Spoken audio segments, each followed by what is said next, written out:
أعوذ بالله من الشيطان الرجيم. بسم الله الرحمن الرحيم.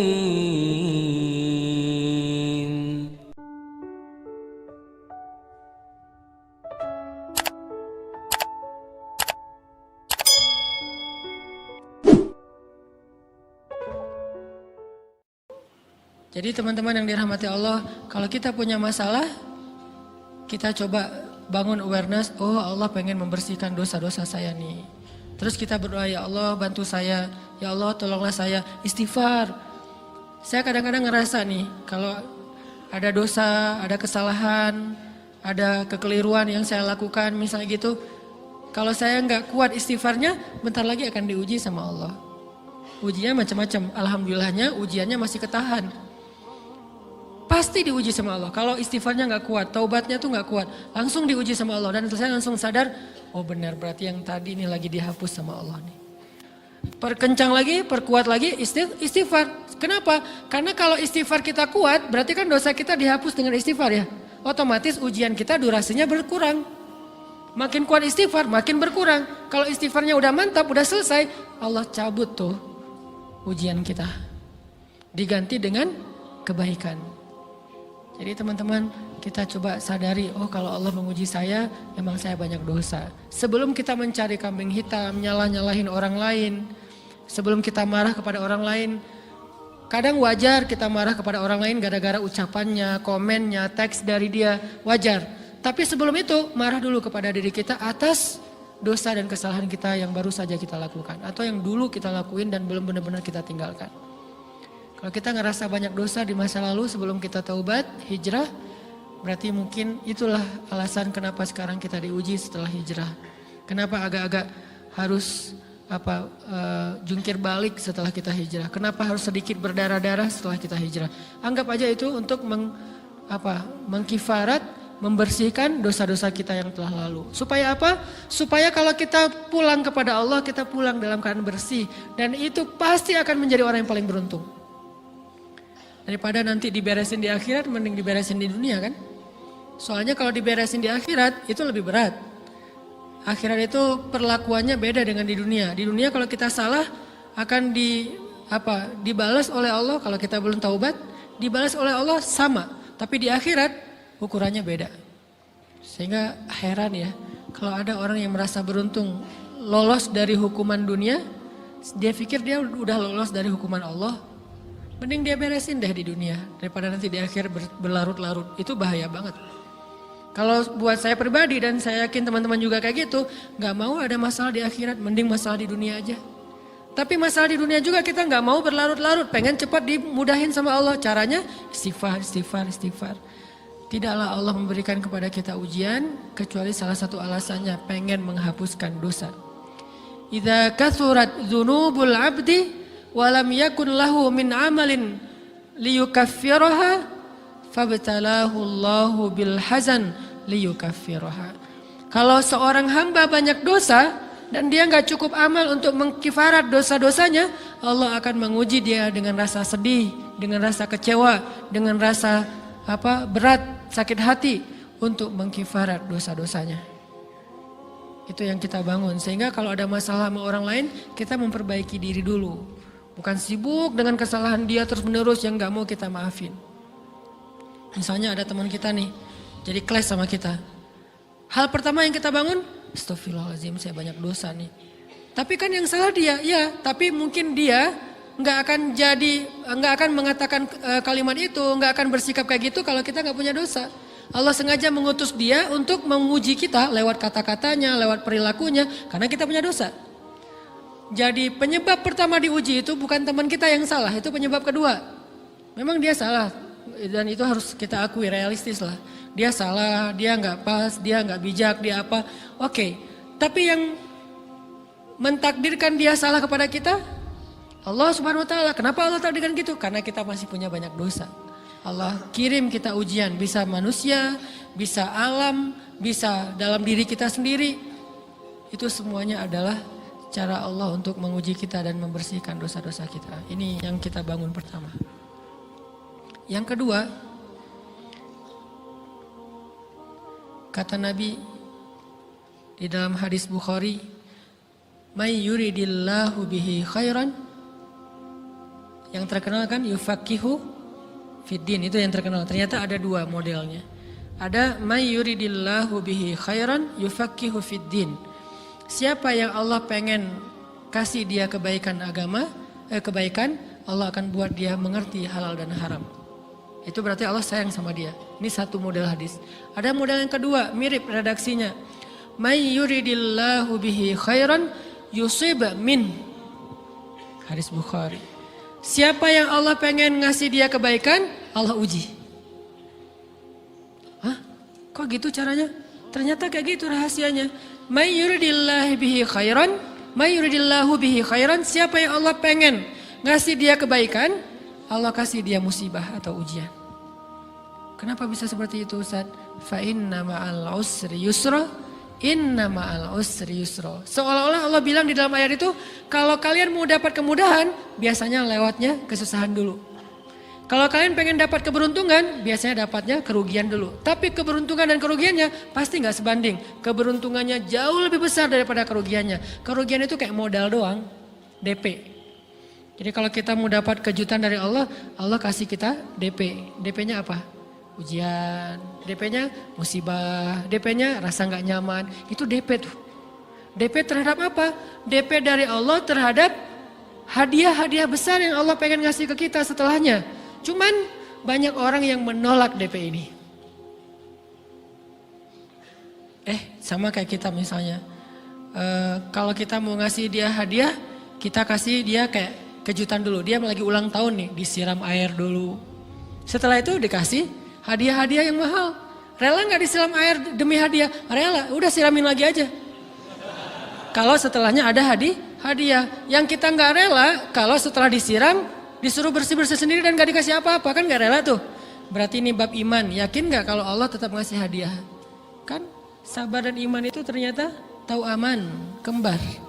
Kalau kita yakin Allah ngasih hadiah setelah ngasih kita DP ujian, ya kita akan sabar. Gak apa-apa deh, bentar lagi mau dikasih hadiah, digini-giniin juga gak masalah. Dibully, diapain sama Allah, biarin aja. Ya Allah saya sabar, kan bentar lagi mau dikasih hadiah nih. Ini masalah yakin. Tapi kalau kita gak yakin, apa sih maunya Allah gitu kan. Begitu kalimat ini keluar, maka yang muncul setelahnya adalah mengeluh, berputus asa, dan gak akan sabar menghadapi ujian.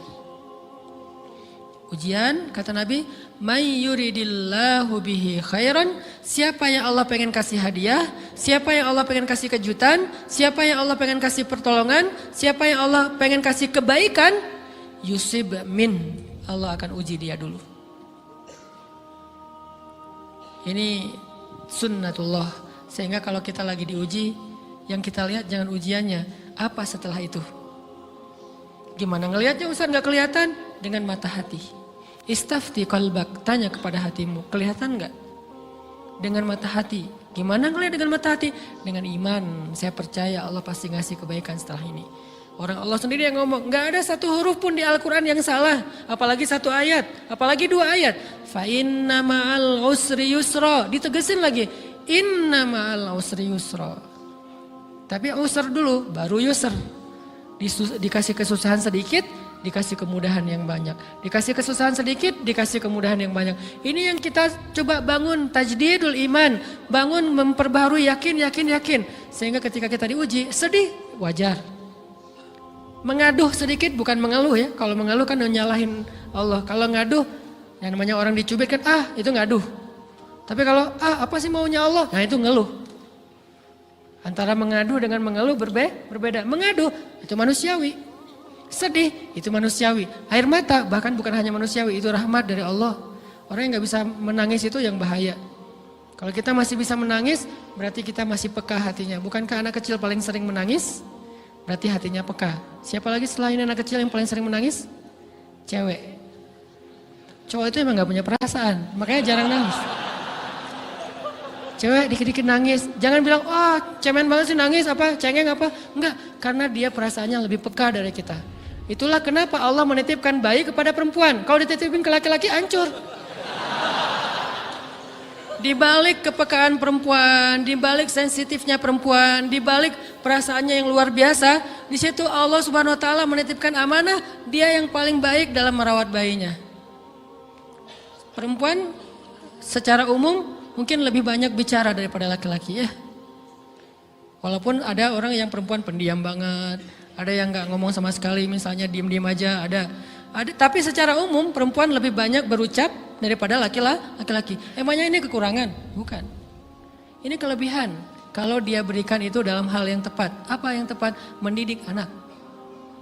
Justru karena perempuan banyak ngomong, lebih baik dalam mendidik anak daripada laki-laki. Laki-laki itu kurang mendidik, kurang mengedukasi kepada anak dengan usia tertentu karena dia jarang memahamkan. Salah hanya marah, salah hanya ditegur. Kalau ibunya jelasin nah gini sebelum tidur ibunya yang ceritain banyak cerita. Saya sendiri ngalamin sering mana seorang ayah sama ibu interaksi sama anak dalam bentuk verbal. Sering ibu. Jadi menangis itu rahmat dari Allah. Gak apa-apa, nangis saja. Dan itu tidak disebut mengeluh. Kamu kok nangis? Kan orang Islam harus sabar. Emangnya nangis dengan sabar itu bertolak belakang? Sabar tetap sabar. Ya nangis jalan aja terus nangis. Nangis apa pakai nangisnya nggak cuma nangis doang, emotikonnya juga nangis, berderai-derai gitu. Sampai air matanya menggenang gitu kan ya. Boleh lah. Ditambah lagi dengan visual menangisnya posting bahwa dia lagi tertusuk duri dengan postingan kaktus atau apalah. Dia pengen share ke semua orang bahwa saya sedang sedih. Sehingga nanti ketika ada orang yang menghibur dia dengan sedikit kata-kata yang sabar ya segala macam, wah makin berderai-derai. Itu belum jadi, kecuali dia keluarkan kata-kata mengeluh, baru dia disebut orang yang banyak mengeluh, berputus asa. Kalau mengaduh wajar, walaupun ada nabi udah diuji berat gak mau mengaduh, apalagi ngeluh. Zakaria digergaji mengadu aja enggak. Kenapa? Karena kata malaikat kalau kamu mengaduh sedikit aja, maka Allah Subhanahu wa taala akan menghancurkan kaum ini. Dia kasihan kepada kaumnya enggak mau mengaduh. Satu-satunya orang yang kita tidak boleh mengaduh hanya orang tua. Atau itu mengeluh kalau untuk orang tua. Kalau yang lain enggak disebut mengeluh. Kalau ke teman, malas enggak apa-apa. Jangan sering-sering tapi. Apaan sih? Ke teman boleh. Tapi ke orang tua, saja itu bukan lagi mengadu, itu sudah mengeluh. Khusus untuk orang tua. Kalau di antara manusia. Kalau kepada Allah dan Rasul, pastinya lebih dari itu. Ketika kita diam saja, tidak langsung beranjak sami'na wa ata'na labbaik ya rabbi wa sa'daik, enggak memenuhi panggilan Allah, itu sudah disebut bagian dari kufur ingkar. Tapi minimal kita mungkin masih mengaduh, kita masih menangis, kita masih lelah, kita masih merasa lemah. Setidaknya kita tidak mengeluh. Kenapa? Kita percaya Allah kalau mau ngasih hadiah kepada hambanya, DP-nya itu ujian. Dan yakinlah hadiahnya minimal 10 kali lipat lebih baik daripada ujian itu. Minimal, karena gak ada amal soleh yang dibalas di bawah 10 kali lipat tuh gak ada. Amal soleh, amal ya bukan niat. Amal yang udah kita kerjakan minimal dibalas 10 kali lipat. Minimal, maksimalnya bighairi hisab, tanpa batas. Bighairi hisab, tanpa batas. Ada yang 700 kali lipat kayak sedekah. Tapi tetap aja ayat sedekah di akhirnya ujung-ujungnya apa? Bighairi hisab juga kan? Berarti sedekah itu minimal dibalas 700 kali lipat. Minimal. Kalau kita yakin.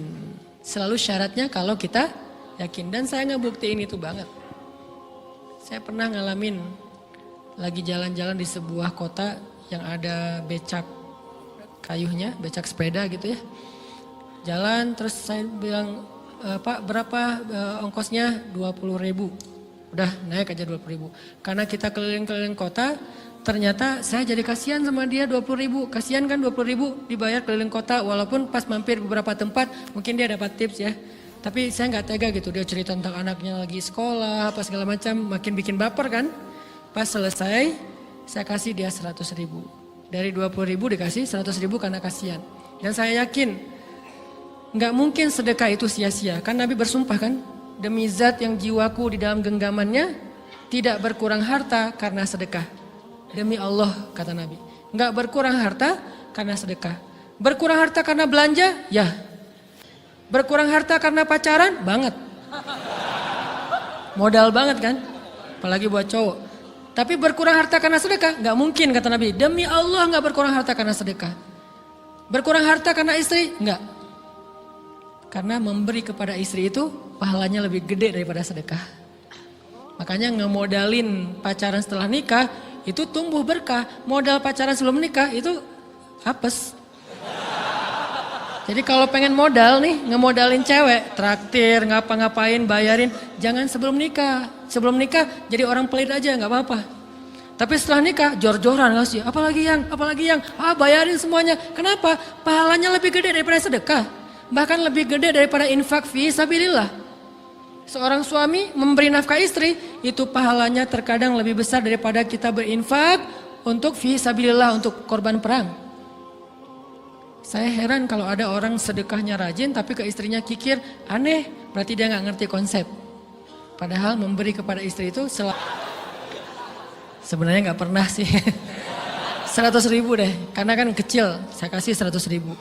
Ternyata begitu saya kasih 100 ribu, dia doa. Nah ini nih pentingnya sedekah ke orang yang membutuhkan tapi nggak minta-minta, dia tulus. Dia langsung doa, ya Allah Pak mudah-mudahan rezekinya lancar, berkah, bertambah dan segala macam, bahagia keluarganya. Doa-doa ini semuanya dikabulkan dalam hitungan hari. Pertama bertambah bahagia rumah tangganya, dapat kecupan dari istri. Dia nganggap suami saya cowok banget sih. Mulai satu nih. 2, demi Allah selang 15 jam kalau nggak salah, karena waktu itu malam, besok paginya ada orang yang ngejar-ngejar saya pengen ngasih hadiah. Ustadz saya pengen ketemu Ustadz. Maaf saya nggak bisa ketemu sekarang, lagi rush, lagi tight schedule gitu-gitulah, sok-sok gaya nggak jelas gitu ya.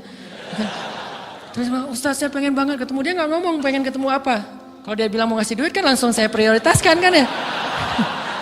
Berhubung dia nggak ngomong, ya udahlah saya sok-sok jual mahal gitu. Tapi yang namanya rezeki kan gimana kita tolak dia datang kan. Saya nolak. Pokoknya sebentar aja 5 menit nggak akan ganggu waktu Ustadz. Ya udah besok pagi ya pas breakfast gitu. Pakai gaya-gaya dikit breakfast. Pas breakfast, oh ya siap Ustadz. Jam berapa? Jam 8. Udah janjian jam 8. Mungkin orangnya nih dengar live streaming, Pak jazakumullah khair jaza. Makasih banyak, mudah-mudahan Allah tambahkan rezekinya. Terus beliau besok mau flight ke luar kota jam 8. Akhirnya ngubungin lagi malamnya, Pak Ustadz maaf gak bisa ketemu besok. Karena saya jam 8 itu jadwal terbang. Oh ya udah nggak apa-apa. Seneng dong saya nggak jadi ketemu kan. Tahu gitu kan nyesel saya tuh. Seneng. Besok pagi jam 6 Pak Ustadz. Alhamdulillah ternyata penerbangan saya di delay ke jam 11. Allah delay penerbangannya demi ngasih rezeki buat saya. Kan luar biasa kan. Nah, ini hikmah kepedean saya, kegeeran kepada Allah gitu. Di delay demi saya. Kan kadang-kadang GR ya depan Allah ya. Robbi akroman kan gitu ayatnya ya. Allah memuliakan saya dengan istighfar tetap. Akhirnya saya bisa ketemu Ustaz. Saya nggak baca WA-nya. Terlambat baca, baru baca jam 8. Dia udah mulai agak putus asa. Kayaknya udah gak mungkin ketemu nih. Jam 8 pas saya baca, ternyata orangnya nggak di delay. Ya udah saya balas, ya udah sekarang saya tunggu ya jam 9. Maaf cuma sebentar. Nggak apa-apa Ustaz 5 menit. Datang dia. Datang ngasih apa coba? Ngasih duit 200 juta. Demi Allah, cuman berselang beberapa jam, saya tolak-tolak. Tahu gitu Pak, datang malam ini aja.